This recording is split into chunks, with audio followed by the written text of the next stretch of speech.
Hi everyone, welcome back to my YouTube channel. Class tenth mathematics का जो chapter 4 है quadratic equation, इसका basic introduction हम लोग इस वीडियो में देखेंगे। तो क्वाड्रेटिक इक्वेशन बेसिकली होता क्या है? लीनियर इक्वेशन हम लोग सीखते आए हैं। पहले क्लास 8th में हमने पढ़ा था लीनियर इक्वेशन, और क्लास 9th में भी कुछ हमने पॉलिनॉमियल चैप्टर पढ़ा था, उसमें भी लीनियर इक्वेशन का कॉन्सेप्ट हुआ था। तो लीनियर का मतलब होता है कि जिसका जो डिग्री होता है वो कितना होता है, 1। डिग्री का मतलब होता है उसका हाईएस्ट पावर। ठीक है, जैसे यहाँ पे मैंने एक इक्वेशन लिया है। ये हमारा जो इक्वेशन है, A X square plus B X plus C equals to 0। तो यहाँ पे डिग्री देखा जाए तो हम लोग जो हाईएस्ट पावर है वेरिएबल जो हमारा एक्स है, उसको हम लोग डिग्री मानेंगे। तो यहाँ पे पावर कितना है, 2। तो लीनियर में पावर कितना होता था, 1। ठीक है, और इसमें हमारा पावर कितना आ रहा है, 2। यानी कि डिग्री, इसका जो हाईएस्ट पावर होती है उसी को क्या बोलते हैं, डिग्री। तो इसका डिग्री कितना है, 2। तो ऐसा equation, an equation of the form, इस फॉर्म में अगर हमको कोई भी इक्वेशन दिखेगा A X square plus B X plus C equals to 0, तो उसको हम लोग बोलेंगे कि ये क्या है, ये है क्वाड्रेटिक इक्वेशन। ठीक है, तो इसमें x हमारा क्या होता है, x यहाँ पे वेरिएबल है हमारा, और a b c क्या होता है, ये हमारे क्या होते हैं, रियल नंबर्स। रियल नंबर्स मतलब क्लास 10th में जो हमने पहला चैप्टर पढ़ा था, रियल नंबर मतलब कुछ भी यहाँ पे हो सकता है, कोई सा भी नंबर हो सकता है, पॉजिटिव नेगेटिव, रूट की फॉर्म में, पॉइंट्स में, कैसा भी हो सकता है वो।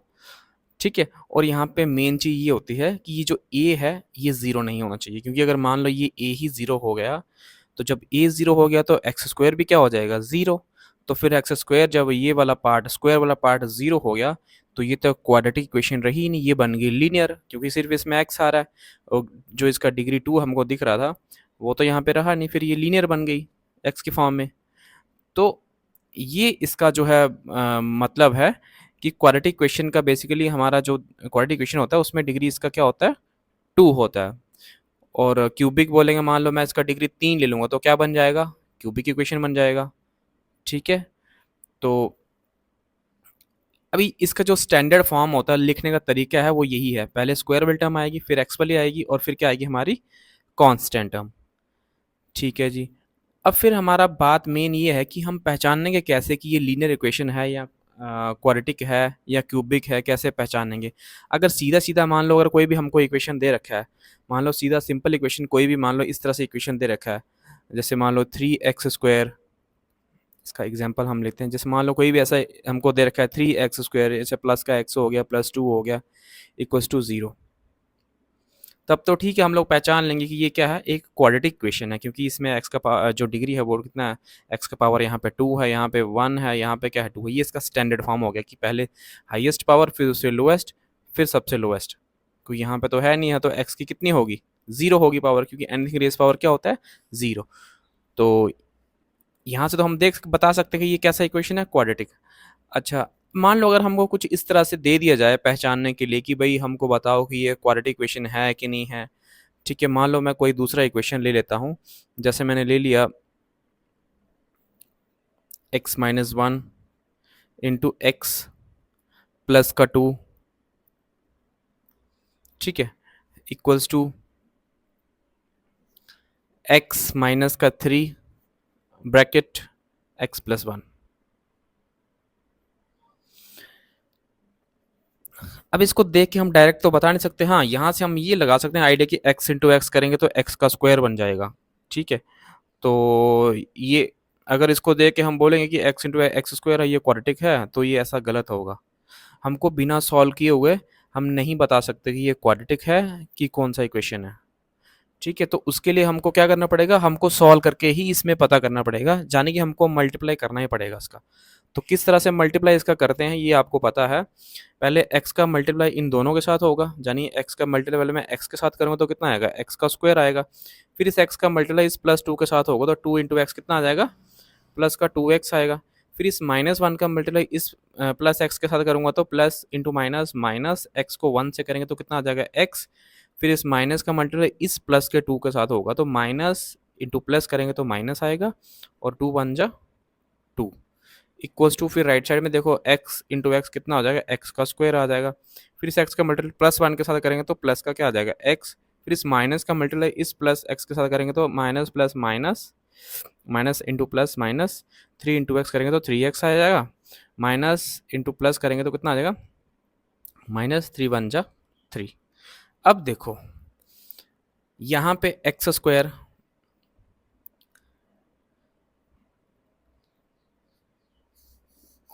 और ये एक्स स्क्वायर, ये एक्स स्क्वायर और ये एक्स स्क्वायर आमने सामने, हम लोग इसको डायरेक्ट भी काट सकते हैं। अगर शिफ्ट करना चाहो तो शिफ्ट यहाँ पे भी कर सकते हो, आप शिफ्ट भी कर सकते हो इसको। तो मान लो मैं एक्स स्क्वायर को यहाँ पे ला रहा हूँ, ये प्लस का एक्स स्क्वायर था, मैंने इसको इधर ले आया एक्स स्क्वायर, फिर मैंने प्लस का लिखा, 2x में से एक एक्स गया, कितना बचेगा, एक एक्स बचेगा, ठीक है। और या फिर एक काम करो, पहले सॉल्व कर लो इसको, एक्स स्क्वायर प्लस का 2x में से x गया तो कितना आएगा, x आएगा और माइनस का 2 आएगा, ठीक है। और यहाँ पे क्या है, एक्स स्क्वायर और ये कितना आएगा, प्लस 3x में से एक x जाए तो कितना आएगा, ये आएगा माइनस का 2x, सॉरी हाँ माइनस का 2x आएगा और माइनस का कितना आ गया 3। अब देखो यहाँ पे एक्स स्क्वायर है और ये प्लस का क्या है x और ये माइनस का क्या है 2, सभी पूरा शिफ्ट कर दो इधर ही, तो माइनस का क्या आ जाएगा, ये एक्स स्क्वायर, ये माइनस का इधर आया तो प्लस का 2x हो जाएगा और ये माइनस का यहाँ पे आएगा तो प्लस का 3 हो जाएगा, और वहाँ पे क्या बचा, इक्वल्स टू 0, क्योंकि वहाँ पे कुछ रहा ही नहीं। ये माइनस का ये प्लस का तो कैंसिल हो गया। अब बचा क्या हमारे पास, 2x बचा और ये x बचा, 2x भी प्लस का है, ये भी x भी प्लस का है, तो कितना हो गया 3x हो गया। और यहाँ पे देखो क्या है, अभी बचा क्या है, और ये माइनस का 2 बचा है और ये प्लस का 3 बचा है, तो प्लस माइनस क्या होता है, माइनस 3 में से 2 गए तो कितना आएगा, 1, यानी कि प्लस का 1 आएगा, क्योंकि यहाँ बड़ा का साइन प्लस है, इक्वल्स टू 0। अब देखो ये कौन सा हमको क्वाड्रेटिक इक्वेशन है, यहाँ पे तो स्क्वायर है ही नहीं, तो ये क्या है, ये जो वैल्यू 3x+1 है, ये तो लीनियर इक्वेशन निकला, ठीक है। तो अगर डायरेक्ट हम बोल देते कि हाँ इसमें स्क्वायर आ रहा तो ये यहाँ पे भी स्क्वायर आ रहा तो ठीक है भाई ये क्वाड्रेटिक है, तो वो गलत होता पूरा। तो ये क्या है, ये क्वाड्रेटिक इक्वेशन नहीं है, तो इज नॉट क्वाड्रेटिक इक्वेशन, तो ये क्वाड्रेटिक इक्वेशन हमारा नहीं है। तो जाने कि जो स्टैंडर्ड फॉर्म हमारा होता है वो क्या होता है, ये होता है हमारा क्वाड्रेटिक इक्वेशन का। हमको पहले स्क्वायर दिखना चाहिए उस टर्म में, फिर एक्स दिखना चाहिए, फिर ये कांस्टेंट दिखना चाहिए। हाँ, ऐसा हो सकता है कि अगर हमें ये नहीं चीज़ दिख रही है, मान लो अगर हमको x नहीं दिख रहा है तब भी क्वाड्रेटिक रहेगा वो। मान लो मैं इस तरह से लिखता हूँ उसको, 3x² + 2 = 0, तब भी ये क्वाड्रेटिक है, ठीक है, क्योंकि हमको स्क्वायर हमको दिखना चाहिए। एक्स वाली टर्म नहीं दिखेगी तब भी कोई दिक्कत नहीं है, कांस्टेंट टर्म नहीं दिखी तब भी कोई प्रॉब्लम नहीं है, ठीक है। तो ये क्वाड्रेटिक हमारा है क्योंकि यहाँ पे स्क्वायर है। तो अगर आप बोलोगे कि यहाँ एक्स भी तो नहीं है, अच्छा नहीं है तो इसको ले आते हैं एक्स को, देखो 3x², अगर मैं इसको ऐसे लिख दूँ 0 × x और प्लस का 2 = 0, तो इसमें क्या खराबी है, 0 × x क्या होता है, 0 ही है, तो 0 लिखो ना लिखो कोई फर्क नहीं पड़ता। तो हमने इसमें 0x लिख दिया, खुद से लिख दो, 0 बना दो। हाँ, अगर x² वाली टर्म नहीं होगी तो उसको आप नहीं लिख सकते, वो होनी ही चाहिए, ठीक है। कांस्टेंट नहीं होगी तब भी चलेगा। मान लो सिर्फ x² लिखा है आपके पास, मान लो सिर्फ आपके पास क्या है, x² है, क्या ये क्वाड्रेटिक इक्वेशन है, हाँ बिल्कुल है। ये कैसे इक्वेशन है ये क्वाड्रेटिक, देखो x² के बाद मैं इसको ऐसे लिख सकता हूँ 0x + 0 = 0, बन गई क्वाड्रेटिक इक्वेशन, स्क्वायर वाला टर्म, एक्स वाला टर्म, कांस्टेंट टर्म, ठीक है। तो हमारे पास बेसिकली होता क्या है, क्वाड्रेटिक इक्वेशन होने के लिए हमारे पास ये फर्स्ट जो टर्म होती है, ये फर्स्ट टर्म, ये ax² वाली टर्म, ठीक है, मेन हमको देखना होता है कि क्या स्क्वायर इसमें आ रहा है, हाँ आ रहा है, तो ये क्वाड्रेटिक इक्वेशन है। लेकिन इसमें भी एक कंडीशन होती है, मान लो आपको इस तरह से इक्वेशन दे दी, मान लो आपको कोई इक्वेशन इस तरह से दे दिया, 3x³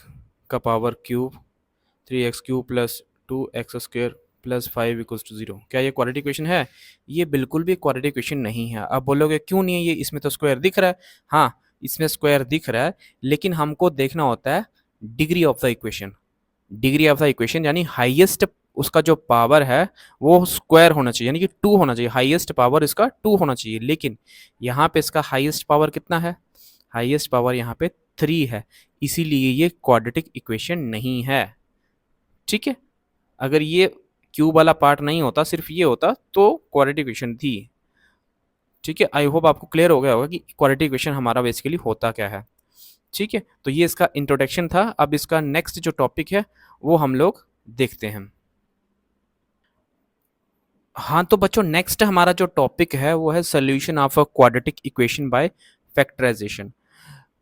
तो हमको किस तरह से सोल्यूशन फाइंड आउट करना है इक्वेशन के, कौन सा मेथड से, फैक्टराइजेशन मेथड से। तो फैक्टराइजेशन मेथड हमने पहले भी पढ़ा हुआ है, ठीक है। जब हमने फैक्टराइजेशन ये पिछला वाला जो चैप्टर था पॉलिनोमियल सेकंड चैप्टर, तो उसमें भी हमने फैक्टराइजेशन सीखा था।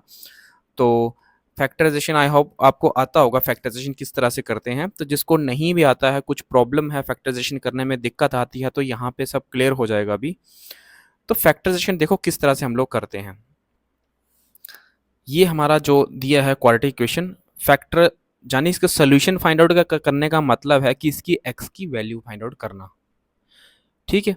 x के ऊपर पावर कितना है 2, x के ऊपर 2 पावर है, तो ऑब्वियसली इसके फैक्टर कितने निकलेंगे, 2 ही फैक्टर निकलेंगे, ठीक है। अब किस तरह से निकालना है वो हमको पता लगाना है।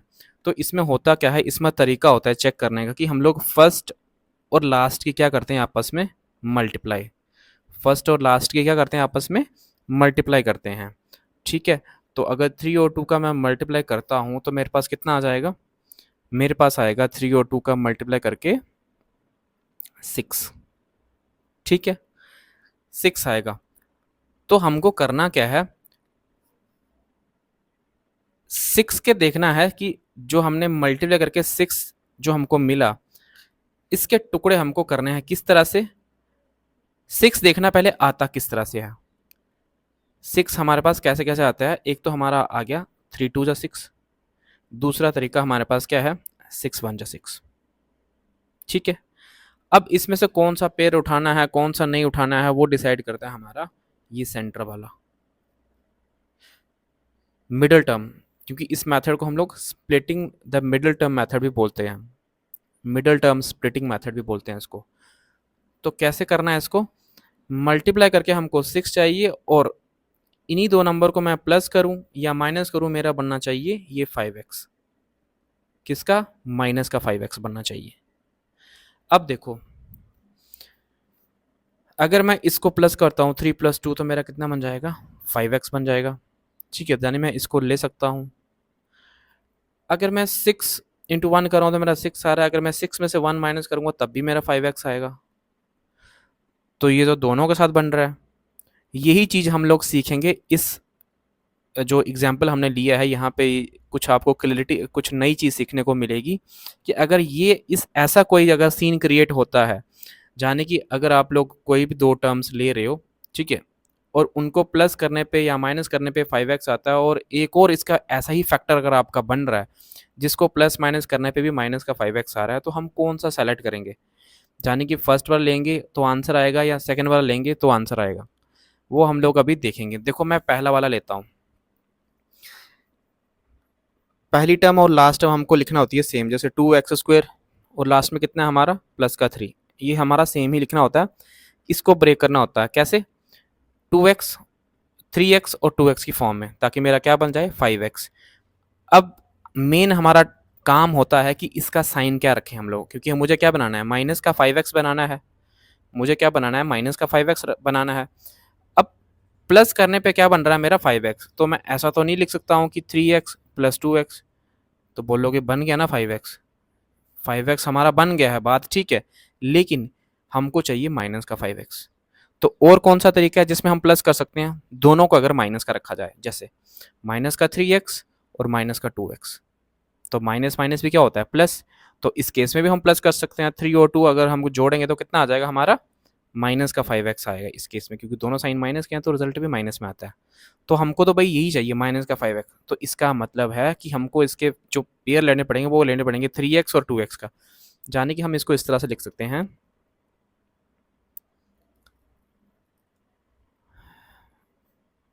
3x, या माइनस का 2x को पहले लिखना है तो माइनस का 2x लिख दो, माइनस का 2x और माइनस का 3x, ठीक है। पहले हमको 2x को ही लिखना पड़ेगा, इसका भी रीज़न है पहले 2x लिखने का, पहले तभी लेंगे 2x क्योंकि यहाँ से 2 और 2 कॉमन आ जाएगा। अगर मैं यहाँ पे पहले 3x लिख लेता तो 2 और 3 में कॉमन नहीं आता, इसलिए मैंने किसको लिखा, पहले माइनस का 2x लिखा, उसके बाद माइनस का क्या लिख दिया 3x, ठीक है। यहाँ तक आपको क्लियर हो गया होगा।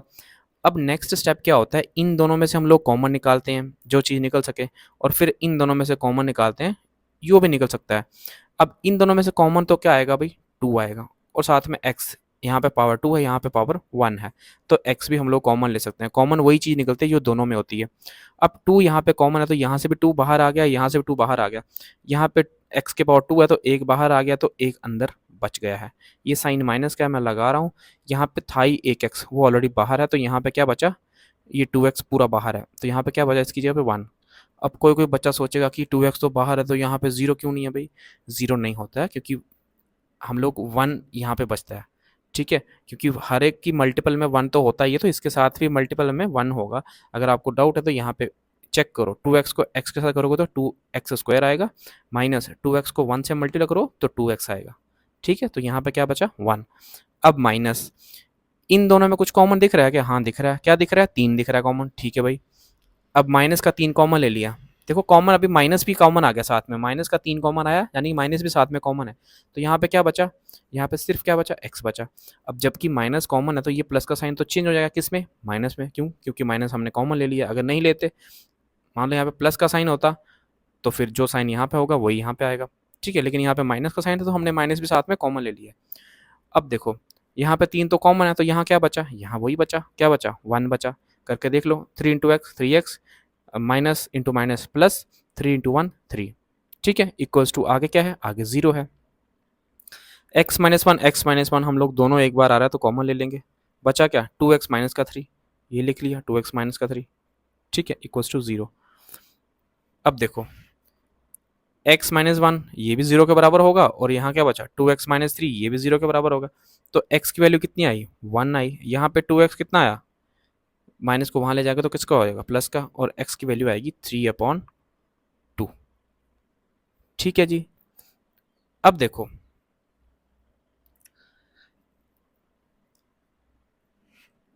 अब अगर मैं ये वाला लेता हूँ, 6 और 1 को लेता हूँ, तो उसमें क्या प्रॉब्लम होगी वो भी मैं बताता हूँ आपको, ठीक है। जैसे यहाँ पे मैंने क्या लिया, माइनस का 2x लिखा और माइनस का 3x लिखा, ठीक है। अब इन दोनों को मल्टीप्लाई करने पे कितना आ रहा है, 3 2 जा 6, 6 हमारा बन रहा है। 3 और 2 को हमने माइनस का 2 लिया था और माइनस का क्या लिया था, 3। जब मैंने माइनस का 3 लिया और माइनस का 2 लिया तो मल्टीप्लाई करने, सॉरी, माइनस का 3 लिया, माइनस का 2 लिया, तो 3 2 जा कितना आया, 6। किसका आया, प्लस का, प्लस का 6 आया, ठीक है भाई, क्योंकि इन दोनों को मल्टीप्लाई करने पे प्लस का 6 आया था। अगर मैं क्या करता हूँ, अगर मैं इसको इस तरह से लिखता हूँ, ये मेरा देखो किस तरह से आएगा, ये 6 वाला पार्ट कैसे आएगा मैं बताता हूँ। अगर मैं 6, ये 6 और 1 के फैक्टर लेता हूँ, जैसे अगर मैं इसको लेता हूँ तो मेरा इस तरह से बनेगा 2x²। तो क्योंकि 6 और 1 के अगर मैं फैक्टर लेता हूँ तो मुझे बड़े को रखना पड़ेगा माइनस का और छोटे को रखना पड़ेगा प्लस का, तभी तो प्लस माइनस क्या होगा, माइनस होगा। तो मुझे बड़ा जाने कि 6x को रखना पड़ेगा माइनस का, और इसको 1 को रखना पड़ेगा, 1x को रखना पड़ेगा प्लस का, और आगे क्या है, प्लस का 3। देखो प्लस माइनस माइनस, 6x में से x गया तो माइनस का 5x, बिल्कुल आ रहा है, यहाँ तक आपका बिल्कुल क्लियर है। अब यहाँ पे देखो, क्या हमने जो फैक्टर लिए -1 और साथ में प्लस का 1, अगर मैं -6 और प्लस का 1, मैं -6 और प्लस के 1 को मल्टीप्लाई करूँगा, क्या मेरा 6 आ रहा है, नहीं आ रहा। क्या आ रहा है, माइनस का 6 आ रहा है, इसीलिए ये वाला हम लोग पेयर को नहीं लेंगे। समझ आया आपको? क्योंकि यहाँ पे क्या था, यहाँ पे जो -5x के जो हमने फैक्टर किए थे वो किए थे -2x और माइनस का 3x, ठीक है। और -2x और -3x हमने तब किए थे क्योंकि यहाँ पे माइनस का 2 ले रहे थे और माइनस का क्या ले रहे थे, 3, और माइनस का 2 और -3 का मल्टीप्लाई करने पे माइनस इंटू माइनस प्लस यानी कि 6 आ रहा था, क्योंकि हमको 6 तो चाहिए ना, 3 2 जा 6, प्लस का 6 चाहिए था, तो प्लस का 6 इसमें आ रहा था। लेकिन जब हमने इसके करने की कोशिश की है, इसके फैक्टर किए हमने इसके, तो वो माइनस का 6x और प्लस का x बन रहा है। तो -6 इंटू प्लस का 1 करूँगा मैं तो -6 बन जाए, माइनस का 6 आएगा, ना कि हमारा क्या आएगा, 6। तो इसीलिए ये वाला जो फैक्टर्स हैं हम लोग नहीं लेंगे। तो कभी भी अगर आपको यहाँ पे कोई भी डाउट हो कि अगर आपको लग रहा है कि भाई 2 तरीके से फैक्टर इसके बन सकते हैं, जैसे यहाँ पे जो -5x के 2 तरीके से फैक्टर बन सकते हैं, तो आप क्रॉस चेक किस तरह से करना है, इसी तरह से चेक करना है। फर्स्ट और लास्ट की मल्टीप्लाई करनी है और देखना है कि साइन प्लस का आ रहा है कि माइनस का आ रहा है, ठीक है। और फिर दोनों फैक्टर को देखना है कि वो साइन कौन सा फैक्टर लेके मैच हो रहा है, ये इससे मैच हो रहा है कि दूसरे वाले से मैच हो रहा है। जिसके साथ मैच हो रहा है वही आपने फैक्टर्स को उठाना है। ठीक है, तो आई होप कि आपको ये क्लियर हो गया होगा कि किस तरह से आपको क्वाड्रेटिक इक्वेशन के रूट्स निकालने हैं, किससे, फैक्टराइजेशन मेथड से। तो देयरफॉर हम बोल सकते हैं कि इसके रूट्स जो निकले वो किस तरह से निकले। देयरफॉर रूट्स आर 1 और 3/2। ये इसके क्या हैं, ये इसके रूट्स हैं। ठीक है, तो ये इसके सोल्यूशन हमने निकाल दिए हैं। ठीक है, अभी हम लोग चलते हैं हमारा नेक्स्ट टॉपिक की तरफ। हाँ, तो नेक्स्ट इसका जो टॉपिक है वो है नेचर ऑफ रूट्स। यानी कि रूट्स के हम लोग क्या करेंगे, नेचर फाइंड आउट करना है कि वो किस तरह से रूट्स हैं, यानी कि पॉजिटिव हैं, नेगेटिव हैं, किस तरह से जो हमारे रूट्स आते हैं। ठीक है, नेचर ऑफ रूट्स का मतलब मैं आपको समझाता हूँ। जैसे पिछला हमने जो एक क्वेश्चन हमने किया था, इसके पिछला जो कॉन्सेप्ट हमने सीखा था, वहाँ पे एक्स की वैल्यू निकाली थी। तो एक्स की वैल्यू उसमें एक तो 1 आई थी, एक शायद आया था हमारा 3/2। ठीक है, तो दोनों जो पॉजिटिव हैं, दोनों क्या है, पॉजिटिव, ये भी पॉजिटिव है, ये भी पॉजिटिव है। ठीक है, तो यही नेचर हमको फाइंड आउट करने का एक तरीका होता है कि हम पता लगा सकें कि ये इसका रूट्स जो है एग्जिस्ट करते भी हैं कि नहीं है। हम लोग मतलब कि ये रूट्स इसके निकलेंगे या नहीं निकलेंगे, ये तरीका है फाइंड आउट करने का। यानी कि प्लस के आएंगे, माइनस के आएंगे या नहीं निकलेंगे। ठीक है, तो वो नेचर हमको रूट्स जो है वो पता करना है यहाँ पे। सबसे पहले जो है इसका जो स्टैंडर्ड फॉर्म होता है वो किस तरह से होता है वो आपको पता है। जो स्टैंडर्ड फॉर्म जो इसका होता है क्वाड्रेटिक इक्वेशन का, वो है ax² plus bx plus C equals to 0। और यहाँ पे a के बारे में हमको पता है कि a हमारा 0 नहीं होना चाहिए। अच्छा जी, ठीक है भाई, ये स्टैंडर्ड फॉर्म तो हमको पता चल गई। ठीक है, उसके बाद हमको जो नेचर ऑफ रूट्स जो हमारा टॉपिक है, वो नेचर ऑफ रूट्स हमको पता कैसे चलेगा कि नेचर किस तरह से इसका रूट्स का कैसे निकाल लेंगे, क्या करना होगा। तो उसका भी एक तरीका है। हमको क्या करना है, इसका जो भी इक्वेशन हमको क्वाड्रेटिक इक्वेशन देगा, इसका निकालना है डिस्क्रिमिनेंट। डिस्क्रिमिनेंट, अब ये डिस्क्रिमिनेंट क्या है, देखो मैं बताता हूँ आपको। डिस्क्रिमिनेंट क्या होता है, ये हमारा होता है b² माइनस 4ac। ठीक है जी, b² माइनस 4ac। b यहाँ पे ये दिख रहा है, माइनस 4ac, ये 4, ये a, ये c। ठीक है, मज़ा नहीं आ रहा। क्यों नहीं आ रहा मज़ा, क्योंकि ऐसे इक्वेशन की फॉर्म में हमने लिया है।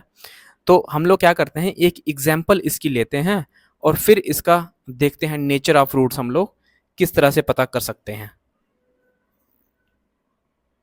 2x² माइनस का 4x प्लस 3 इक्वल्स टू 0। ठीक है, ये हमको इक्वेशन दे रखा है। अब देखते हैं इसका डिस्क्रिमिनेंट किस तरह से निकालेंगे।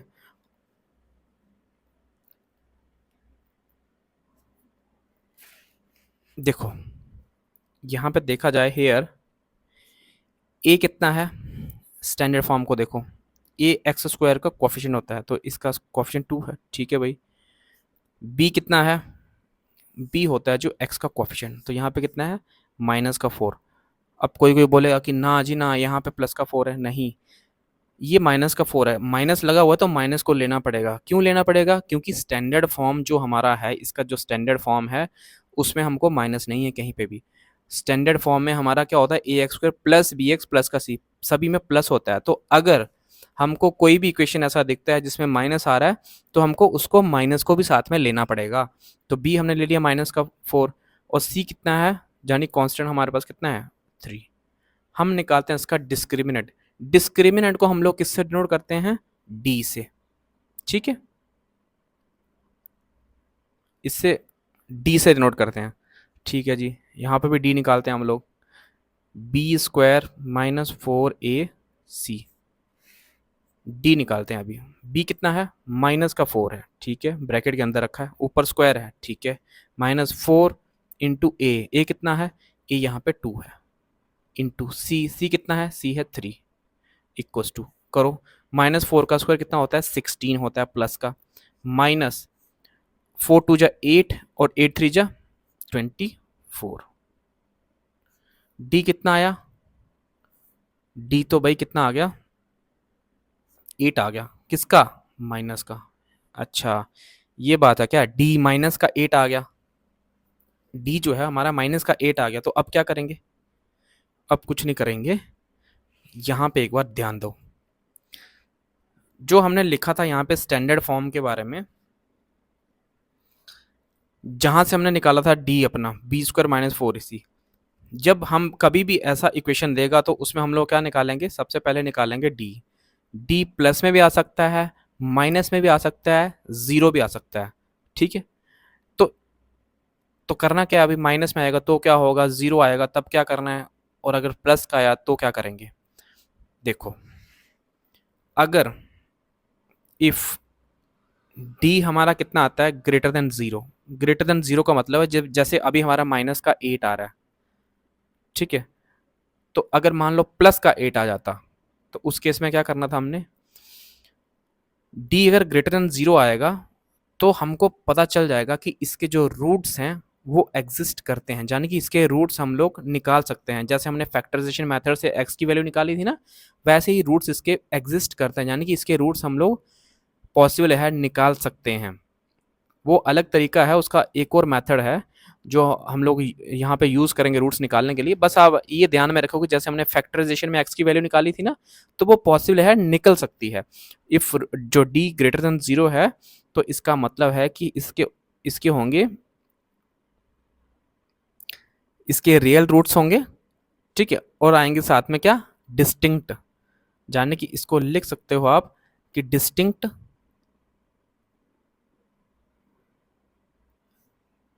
Real roots. क्या मतलब है भाई इसका? डिस्टिंक्ट रियल रूट्स लिख तो दिया, क्या मतलब है? मतलब बताता हूँ। डिस्टिंक्ट का मतलब है अलग अलग आएंगे। जैसे यहाँ पे एक्स की वैल्यू 1 आई थी, यहाँ पे 3/2 आई थी, अलग अलग है। यहाँ पे 1 है, यहाँ पे 2 भी हो सकता है, 3 भी हो सकता है, कुछ भी हो सकता है, मतलब अलग आएंगे। एंड रूट्स कैसे आएंगे? रियल। रियल जाने की कुछ भी हो सकते हैं, लेकिन माइनस में नहीं आएंगे, ये बात है। रियल का मतलब कुछ भी आ सकते हैं। रियल और इमेजिनरी दो चीज़ें होती हैं। रियल का मतलब जो भी वैल्यू आएगी पॉजिटिव आएगी, और इमेजिनरी का मतलब होता है माइनस में आएगी। तो यहाँ पे रूट्स आएंगे अलग अलग और आएंगे रियल, यानी कि फ्रैक्शन में भी हो सकते हैं, ठीक है, रूट की फॉर्म में भी हो सकते हैं, लेकिन माइनस में नहीं आएंगे। कब? जब डी हमारा जो निकलेगा जीरो से बड़ा होगा। ठीक है भाई, पहली बात क्लियर होगी। अब चलते हैं दूसरी बात पे। अगर आपने डी निकाला और आ गया जीरो के बराबर, जैसे यहाँ पे हमने डी निकाला था, माइनस का 8 आया था, मान लो यहाँ पे अगर आ जाए जीरो, तब क्या करेंगे? तब भी कुछ करना है हमको, बताता हूँ क्या करना है। देखो, अगर डी आपका जीरो आ गया तो उस केस में जो रूट्स होंगे वो कैसे आएंगे? आएंगे रियल रूट्स, लेकिन आएंगे क्या? इक्वल, बराबर रूट्स आएंगे, ठीक है। तो यहाँ पे लिखना है equal roots, equal real roots, ठीक है जी। इक्वल रियल रूट्स लिख तो दिया, क्या मतलब है इक्वल रियल रूट्स का? इक्वल रियल रूट्स का मतलब है कि हमने जो एक्स की वैल्यू जब भी निकलेगी, इसको यानी कि क्वाड्रेटिक इक्वेशन को सॉल्व करके जो एक्स की वैल्यू निकलेगी वो हो सकता है इस तरह से आ जाए, x-2 इंटू x-2, दोनों इस तरह से आ जाए। तो x की वैल्यू यहाँ पे कितना आएगी? 2, यहाँ पे कितनी आएगी? 2, ठीक है। तो बराबर आ गई ना, यहाँ पे दो बार आ गई सेम वैल्यू, यानी यहाँ पे भी 2 आ गई, यहाँ पे भी 2 आ गई। तो इसको बोलेंगे हम लोग, क्योंकि ये तो है क्वाड्रेटिक इक्वेशन, वैल्यू तो इसकी दो निकलेंगी। अब यहाँ पे भी तो निकली दो है, लेकिन आई कैसे हैं? बराबर वैल्यू आई है, यानी एक्स की यहाँ पे भी 2 है, यहाँ पे भी क्या है? 2। तो इसको बोला जाएगा रूट्स रियल तो हैं तो पॉजिटिव, लेकिन कैसे हैं? इक्वल हैं, ठीक है भाई। अब तीसरी कौन सी कहानी है? तीसरी बताता हूँ आपको। तीसरा तरीका क्या होगा? इफ अगर जो डी है वो लेस देन जीरो हुआ, जैसे ये वाली कहानी बनी हमारी, डी कितना आ गया हमारे पास? माइनस का 8। तो उस केस में क्या करना है? तो अगर डी हमारा लेस देन जीरो होगा तो इसके रूट्स एग्जिस्ट ही नहीं करेंगे, ठीक है। तो यहां पे लिखना है no real roots, no real roots, roots real नहीं आएंगे। तो कैसे आएंगे? इमेजिनरी, ठीक है। No real roots, that is कैसे कैसे आएंगे? इमेजिनरी। Imaginary roots. क्या मतलब इमेजिनरी का? नेगेटिव, माइनस में। ठीक है, तो इसको उसको जा तो या फिर इस केस को बोला जा सकता है कि roots does not exist, exist नहीं करेंगे रूट्स। ठीक है, तो आई होप कि ये अच्छे से आपका कॉन्सेप्ट जो है वो मैंने क्लियर कर दिया है कि रूट्स की क्या कहानी है, नेचर ऑफ रूट्स, मतलब नेचर ऑफ रूट्स यही मतलब है कि रूट्स को हम लोग कैसे पहचानेंगे। ठीक है, कैसा आएगा, पॉजिटिव आएगा, नेगेटिव आएगा, इक्वल आएगा, डिस्टिंक्ट आएगा, या एग्जिस्ट नहीं करेगा। तो ये है इसका नेचर ऑफ रूट्स। ठीक है, यहाँ तक आपको क्लियर हो गया होगा कि रूट्स के बारे में क्या है। अच्छा जी, ठीक है।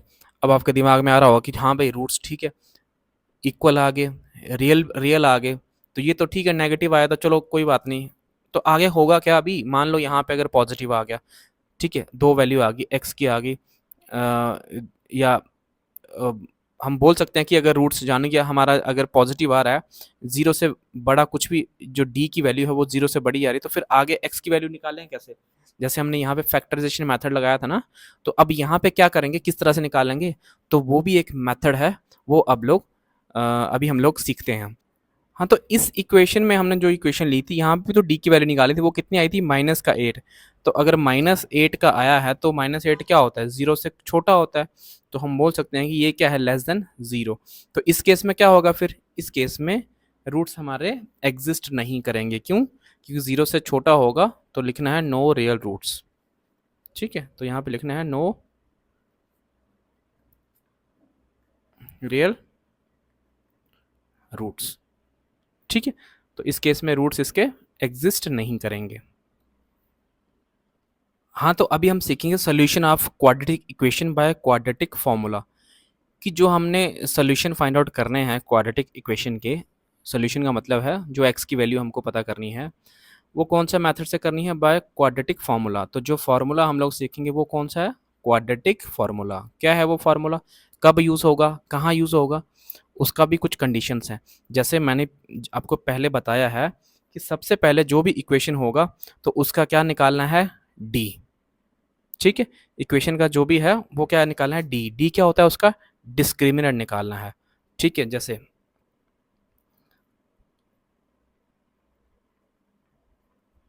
ये हमारा इक्वेशन है, हमने डी निकाला जी।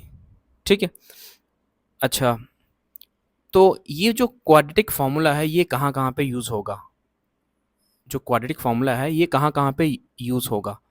ये यूज़ वहाँ पे होगा इफ़ अगर डी हमारा ग्रेटर देन ज़ीरो होगा। ठीक है, और एंड दूसरा कंडीशन क्या है?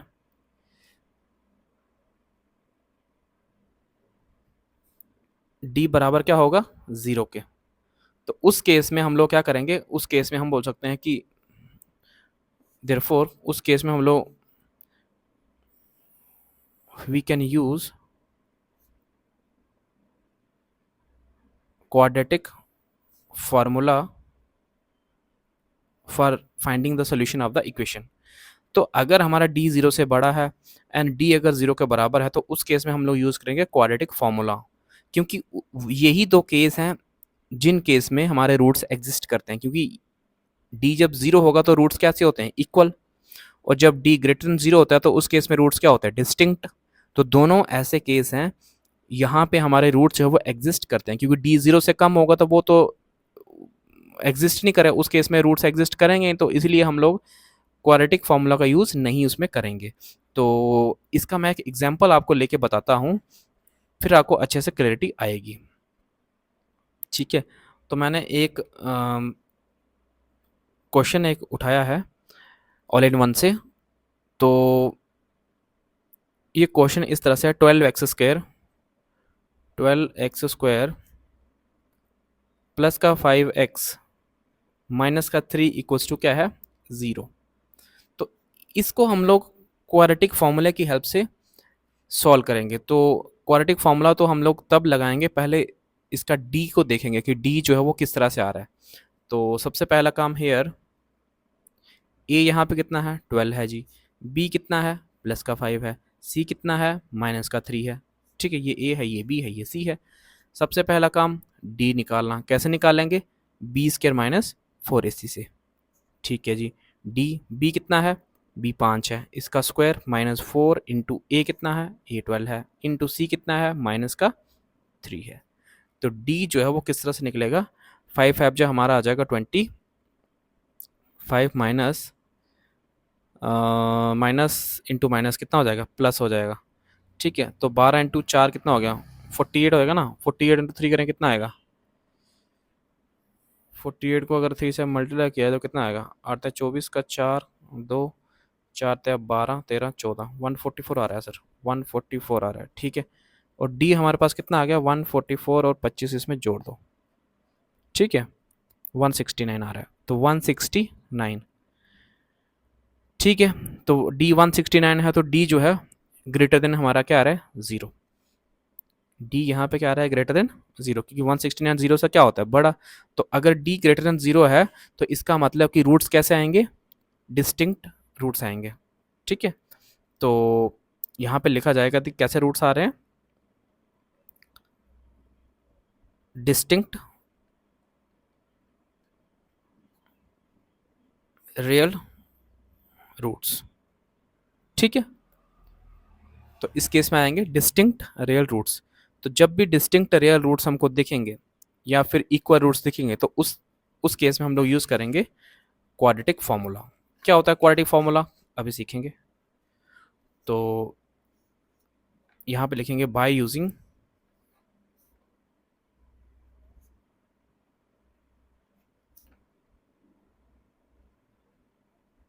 Quadratic formula. क्वाड्रेटिक फॉर्मूला की हेल्प से हम लोग क्या करेंगे, अभी रूट्स को निकालेंगे। तो फॉर्मूला है x equals to minus B plus minus under root B square minus 4ac upon 2 into A. ये है फॉर्मूला रूट्स निकालने का, यानी कि जो x की वैल्यू निकालने का ये है फॉर्मूला। ठीक है जी, x equals to minus B, तो माइनस लगाओ पहले फॉर्मूले का, b कितना है, b यहाँ पे है 5 प्लस माइनस लगाओ under root B square minus 4ac। तो बी स्क्वायर माइनस 4ac तो हमने निकाल दिया ना, बी स्क्वायर माइनस 4ac, इसी को क्या बोलते हैं, D. B square minus 4ac यही क्या होता है, डी। तो मैं ब्रैकेट में लिख रहा हूँ इसकी जगह पे कितना, डी। तो आप बी स्क्वायर माइनस 4ac अगर नहीं लिखना चाहो तो आप यहाँ पे क्या लिख सकते हो, डी भी लिख सकते हो। ठीक है, तो मैं इसकी जगह पे डी लिख रहा हूँ अपॉन 2 इंटू ए कितना है हमारे पास, ए की वैल्यू है 12।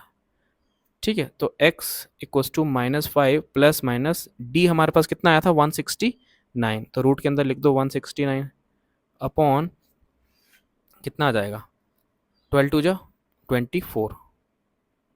ठीक है, तो x हमारे पास आया -5 प्लस माइनस, आपको पता है रूट 169 किसका होता है, ये 13 का स्क्वायर है। तो यहाँ पे आ जाएगा स्क्वायर से रूट आपको पता है कट जाता है, तो कितना आया, स्क्वायर रूट ऑफ 169 13, और यहाँ पे कितना है 24। अब देखो इसकी कहानी, अब क्या होगा, ये प्लस माइनस क्या है, प्लस माइनस का मतलब है कि यहाँ पे दो वैल्यूज आएंगी x की। यहाँ पे इक्वल टू का साइन लगाना भूल गया हूँ मैं, यहाँ पे इक्वल टू आएगा, यहाँ x आएगा।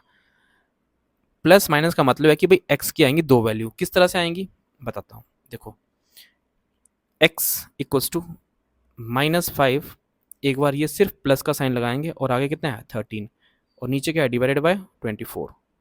और माइनस का मतलब है कि एक बार हम x की वैल्यू कौन सी लेंगे, नेगेटिव, यानी कि -5, और ये पहले प्लस वाली थी, अभी लेंगे माइनस का 13 और डिवाइडेड बाय 24।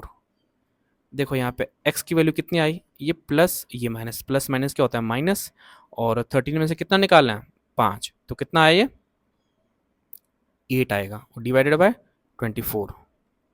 ठीक है, और यहाँ पे भी कितना आएगा, x इक्वल्स टू ये माइनस क्या है, तो माइनस माइनस क्या होता है प्लस, और 13 और 5 कितना होते हैं, माइनस का 18 आएगा, माइनस का 18 डिवाइडेड बाय कितना आएगा 24।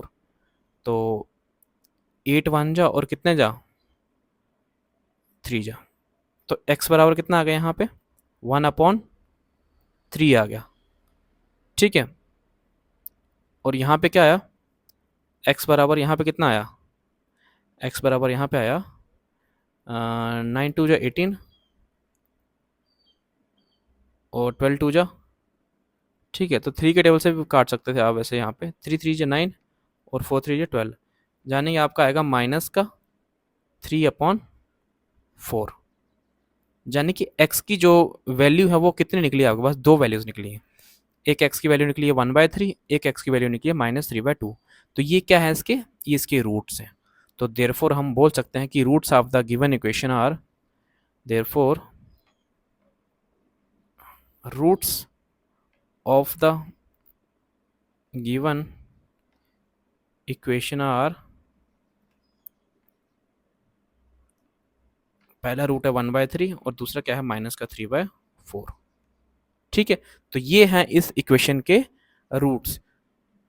तो आई होप कि आपको ये चीज़ क्लियर हो गई होगी कि डी का क्या रोल है इसमें। डी का रोल इसमें क्या है, डी का रोल ये है कि हमको ये बताएगा कि हम लोग ये क्वाड्रेटिक फार्मूला यूज़ करेंगे कि नहीं करेंगे, ठीक है। तो इक्वेशन हमको देगा तो वहाँ पे सबसे पहले डी हमको निकालना है। तो डी अगर देखेंगे, अगर डी यानी कि 0 से बड़ा आएगा, 0 के बराबर आएगा, तो उस केस में हम लोग क्वाड्रेटिक फार्मूला यूज़ करके ये जो x की वैल्यू हम लोग निकालेंगे। तो ये क्वाड्रेटिक फार्मूला है क्या, x equals to minus B plus minus under root B square minus 4ac/2a।